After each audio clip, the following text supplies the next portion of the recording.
Imagine that you're looking at a Google sheet and there are 1,000 cells in front of you.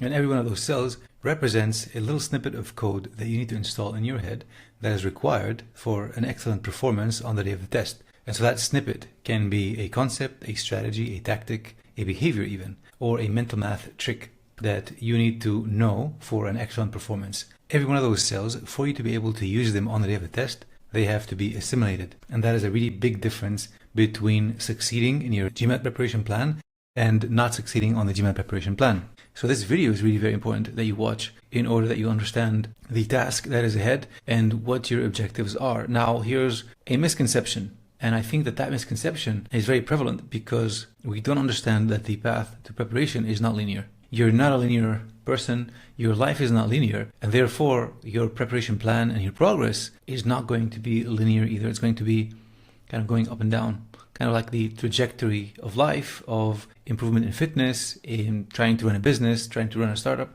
It's not going to be a linear path. And so you have to understand that very well, number one. Number two, for you to really assimilate and to master any kind of a little snippet of code that you have to install in your head, you're going to have to revisit that little piece of information so many times. And so therefore, here's how I suggest that you think about your GMAT preparation plan. Let me start by saying, what are the requirements overall of a successful performance on the day of the test? And where do all these little snippets of code fall under in that general plan? Number one, you need to have what I would call a foundation. So the foundation of math and a foundation of reading comprehension. And I would say that reading comprehension is the absolute pillar upon which everything rests. If your reading comprehension is not really very strong, it's going to have a consequence not only in verbal reasoning, but also in the quant section and in the data insights section. So that foundation, reading comprehension, is absolutely essential. And then on top of that, you have the basic math skills. And I'm not talking about the specific concepts that are relevant to the GMAT. I'm talking about things like addition, multiplication, division, solving a linear equation, having memorized the multiplication table. So these are tenets, I would say, that if you have not mastered already during your adolescent years, you're going to struggle a little bit on the GMAT. So we have reading comprehension, the basics of math, addition, multiplication, division, solving a linear equation. So the really absolute basics, but absolute basics that you have to have acquired really, really well. And then addition to that is how efficient you are in solving linear equations. And on top of that then comes a really tricky part, that is modeling and translating whatever it is that you read in a question to a very nice, elegant, efficient, concise but comprehensive equation. That is so difficult to learn, and that's where a lot of people, actually I would say, they're not even aware of this, that this is a requirement. And as an experiment for you when you're starting off, what I invite you to do is the following. I recommend that you don't solve on an iPad, solve on pieces of paper.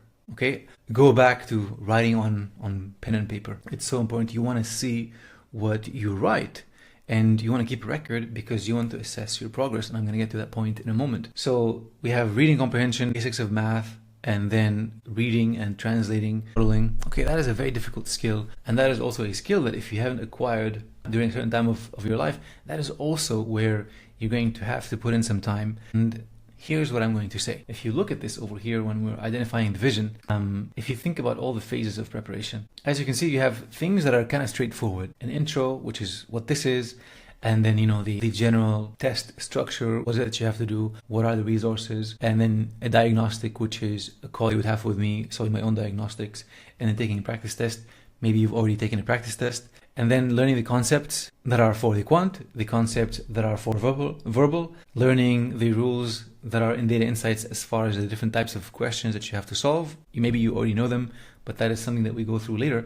What I want to tell you is, if you're looking at them, they're over here, okay? So these are all the things these are all the modules that expand upon whatever it is that you see over here. So this is what you need to learn. This is the easy part. And this is what I want you to think of what we're doing, not as a table of contents of material that you have to do once and then you're done. What I want you to think of is, this is a set of exercises that you have to do at a gym, but you're going to have to do it so many times. For example, if you're signing up for an exercise routine to improve your physical fitness, to increase your VO2 max, and I'm going to ask you to do 10 pull-ups. You're not going to have to do 10 pull-ups once in the table of contents and then you're done.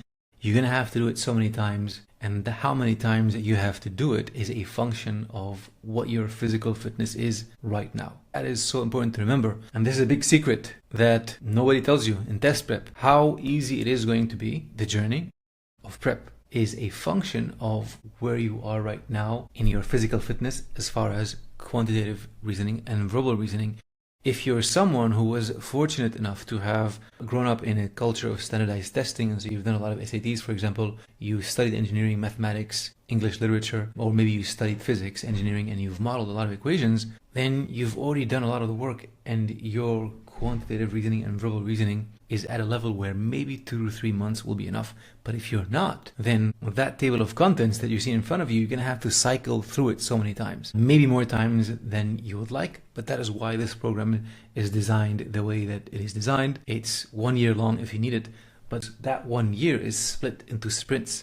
So you can have this self-contained interval where you experiment and you try to apply and to do something, and then at the end of that interval, you make another assessment, which is either a test or a mock test that tells you whether or not you've made progress. So it's not a linear path. I want you to remember that. So if you're not someone who's already at a good quantitative and verbal reasoning session, then you're going to have to cycle through this more than once. You're going to have to revisit concepts more than once. And this is more clearly explained over here in this vision. So these are the steps that you'd have to take. This is the material that you'd have to go through. This is the official material. And these are the two that really determine how hard it's going to be. I call it quant autonomy, verbal engine, or it can be quant autonomy and verbal autonomy. But I like to call it the verbal engine because we're developing our verbal reasoning engine as well. And by quant autonomy, I mean the following. It means how much guidance do you need to actually, number one, either solve a problem, or when you've solved a problem and then you've answered it incorrectly, how hard is it for you to figure out what to do on your own? If you find, and here's the benchmark, if you find yourself always asking questions on forums, but how do I do this? But how do I do that? But why do I use X? Why do I use X over 4? But why do I use the rate formula here? But why do I use the 3 overlapping sets over here? Or if you look at solutions to problems, and you're not able to understand why the solution is the correct solution, and then to assimilate the ideas that are in the solutions or the questions, then you don't have a lot of quant autonomy. Number 2, verbal engine. If you read text and you struggle to, number 1, parse the text, understand what is being said, if you struggle to identify the main point of a paragraph, if you struggle to identify the premise conclusion, the cause effect, the plan outcome, and you struggle to stack ideas or main points of paragraphs in a larger text as you are reading along, almost in real time, then you don't have a lot of verbal autonomy either, or you don't have the strong verbal engine. And so this means the path is going to be a little harder for you. And if that is who you are, then I think, number 1, you have to be very careful in how you use the official material. If you're that person who doesn't have that autonomy yet, you know that you don't have the autonomy either by a mock test or a call for an assessment or diagnostics, or the last test that you scored. And so if you're scoring anything less than a 600, you don't have a lot of autonomy. Then you have to put in a lot of work to develop this. And what you need to use over here should not be these official sources. Okay? So if you're more than 100 points away from where you want to be, I think you should lay off official resources, because the official GMAT material, it is not to learn the content. It is not to develop your skill set. It is not to build the foundation. It is to frame whatever it is that you know and whatever it is that you've already acquired within the context of a GMAT question and within the context of a GMAT mock test or a real test.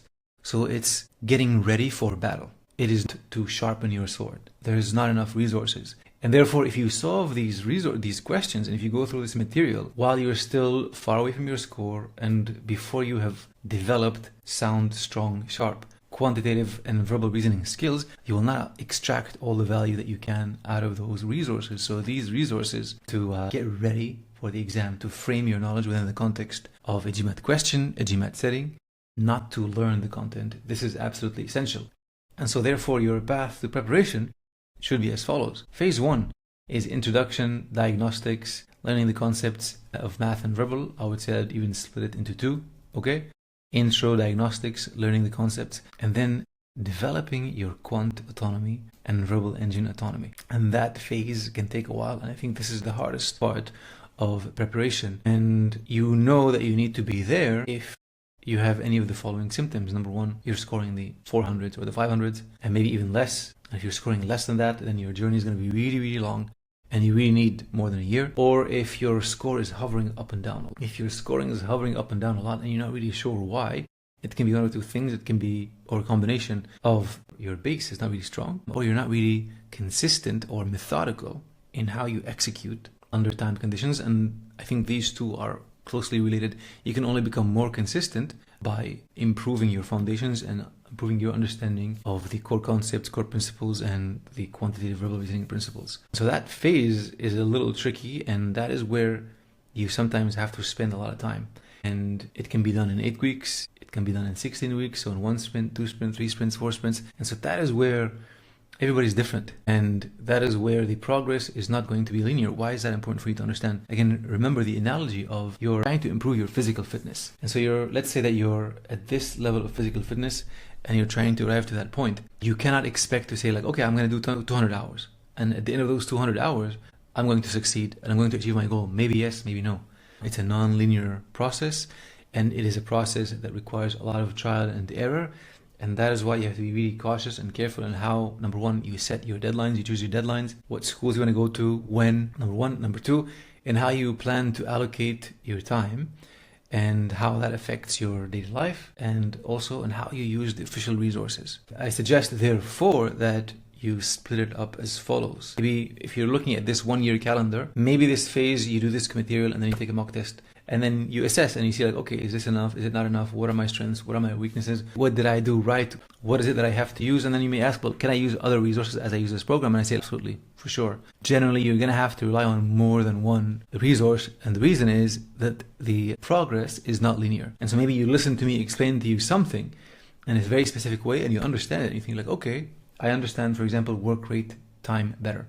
And then you solve a certain set of problems. But maybe that's not enough. And maybe you watch another video, another explanation from another course, and you think like, oh, there's another interesting way to look at this problem. And basically what you're trying to do is you're trying to play catch up on developing these skills of quantitative reasoning, for example, that you haven't acquired in the past. So you're going to have to solve a lot of problems to develop the autonomy, which requires a lot of repetition. And you may also need to watch solutions and videos and explanations by other people. And therefore, when you watch my concept videos, I encourage you to watch other videos on YouTube about the same concepts out of curiosity. Obviously, for you to be able to do that, you have to have the right mindset. And what is the right mindset to prepare and to improve is to lose the urgency and to accept the learning process. Now, I know you may not like that and it may not be what you want to hear, but would you rather start on a path and put all your eggs in one basket of, let's say, 6 months and then burn out at the end and then not have developed plan A, B, or C? Or would you rather be aware that, you know what, maybe this is going to take longer than I expect,